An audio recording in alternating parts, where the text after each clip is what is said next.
शास्त्रों में कहा गया है, बिना ब्रह्मचर्य के आप उत्तम स्वास्थ्य और आध्यात्मिक जीवन नहीं प्राप्त कर सकते। ब्रह्मचर्य अमृतत्व प्राप्त करने का मूल कारण है। ब्रह्मचर्य शुद्ध, शांतिमय आध्यात्मिक जीवन तथा ज्ञान का आधार है। जिस ब्रह्मनिष्ठा की आकांक्षा संत, जिज्ञासु और योगाभ्यासी साधक करते हैं, उसका ब्रह्मचर्य ही एक अवलंब है। यह हमारे काम, क्रोध, लोभ, मोह आदि आंतरिक शत्रुओं के साथ युद्ध करने के लिए एक अमोघ शस्त्र है। वह परम सुख, अखंड और अविनाशी आनंद को देने वाला है। बड़े बड़े आर्षि, देवता, गंधर्व आदि भी नैष्ठिक ब्रह्मचारी के चरणों की सेवा करते हैं। 8 सिद्धियां और नवनिधियां तो ब्रह्मचारी के चरणों में रमण करती हैं तथा उसकी आज्ञा का पालन करने के लिए सदा तत्पर रहती हैं। यम भी ब्रह्मचारी से दूर भागता है। वास्तविक ब्रह्मचारी के गौरव, महत्व और प्रभुता का कोई वर्णन नहीं कर सकता। अर्जुन एक वीर योद्धा था, परंतु रण क्षेत्र में उसने भी शिथिल होकर शस्त्र त्याग दिया। उस समय भगवान श्री कृष्ण ने जिस प्रकार स्थिर और शांत चित्त होकर अर्जुन को गीता के सिद्धांतों का उपदेश दिया, यह उनके ब्रह्मचर्य की शक्ति का कारण था। भीष्म पितामह के कार्यों को देखिए, उनमें दिव्य शक्तियां थीं। वे अपनी कनिष्ठ अंगुली के द्वारा संसार को हिला सकते थे। उन्होंने आजीवन ब्रह्मचर्य व्रत को धारण करने का संकल्प किया।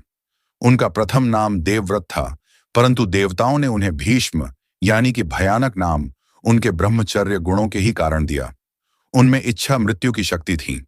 इंद्रजीत को यह वरदान था कि उसको केवल वही मनुष्य मार सकेगा जिसने कि पूरे 15 वर्षों तक सब प्रकार से ब्रह्मचर्य व्रत का पालन किया हो। वह था लक्ष्मण, जिसने इंद्रजीत का अपने ब्रह्मचर्य के बल के द्वारा वध किया।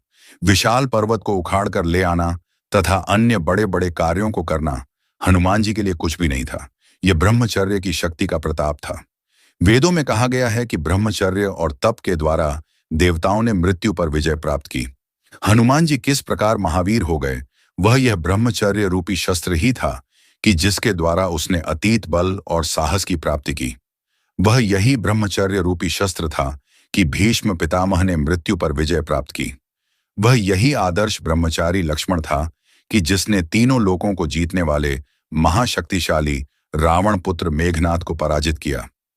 तीनों लोकों में ऐसी कोई वस्तु नहीं है जो ब्रह्मचारी प्राप्त न कर सके। प्राचीन काल में ऋषिगण ब्रह्मचर्य के मूल्य को पूर्णतया समझते थे।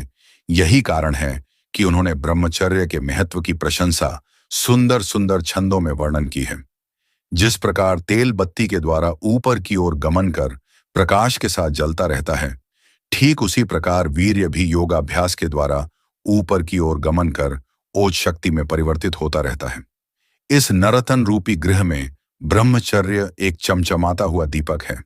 ब्रह्मचर्य जीवन रूपी एक पूर्ण विकसित पुष्प है, जिसके चारों ओर बल, संतोष, ज्ञान, पवित्रता और धैर्य रूपी मधुमक्खियां भनभनाती हुई विचरण करती हैं। या यूं कहिए कि जो मनुष्य ब्रह्मचर्य व्रत का पालन करने वाला है, वह उपरोक्त गुणों से संपन्न होगा। शास्त्रों में कहा गया है, ब्रह्मचर्य के अभ्यास से आयु, तेज, बल, साहस, ज्ञान, धन, यश, पुण्य और प्रेम की वृद्धि होती है। ब्रह्मचर्य के द्वारा बुद्धि शुद्ध और तीव्र होती है। शक्ति और धैर्य की प्राप्ति होती है। ब्रह्मचारी तीनों लोकों का अधिपति होता है। ब्रह्मचर्य के बिना किसी प्रकार का योग या आध्यात्मिक उन्नति संभव नहीं। आत्म साक्षात्कार के लिए ब्रह्मचर्य एक नितांत आवश्यक गुण है। जिस मनुष्य के पास ब्रह्मचर्य रूपी शक्ति है, उसके बदन पर ब्रह्म तेज चमकता है।